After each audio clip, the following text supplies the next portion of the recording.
আরে ডুমুসা নাই? হ্যাঁ বাবা। তা তুমি দুপুর বেলা এখন বাগানে কি করতে চাও? আর বলি না, তুমি তো বুঝতেই পারছিস, দেখি সব এই বোধ জ্বালায়, মানে বোধ তাড়া দেশে এই লুঙ্গি পরার টাইম পাইনি, বোর অন্যাপুরি চলে আইছে এই বাঁশ পেট। তা বাঁশ কেটে কি হবে চাচা? আর বলি না বাবা, এ তো বিরাট ঝামেলা।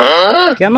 এ মনে করো যে এই যে কোন জায়গায় কুকড়ু বসবে না কি বসবে, জ্বালাই খাচ্ছে। মানে বিয়ে শাদী তো তোমরা করুনি, তোমরা বুঝতে পারবো না এটা, ঠিক আছে?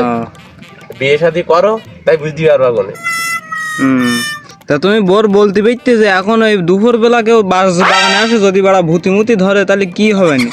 আর কি বললো, বুঝে ধরলেও তো কোনো কিছু করার নেই, কেন? কাটতেই হবে। না তো দুবেলা জ্বালাই খাচ্ছে, তুমি বুঝতে পারছিস না তো, দুবেলা জ্বালাচ্ছে এ জ্বালার মুড়ু নেই।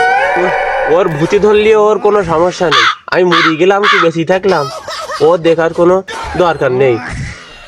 ওর বাঁশ কাটাই লাগবে, ওর ওই খামার বানানোই লাগবে, ওই কুকড়ু বসবে, ও কুকড়ুই বসবে। আর বলি না, আর তোমরা তোমাদের বলি, ও বিয়ে শাদী করার দরকার নেই, ওই যেরাম আছে ওরকম থাকাই ভালো। এই বোঝ জ্বালা তোমরা বুঝবা না, আমরা করেছি, আমরা বুঝতে পারতেছি। তা আল্লাহ হাফেজ, ভালো থাকো।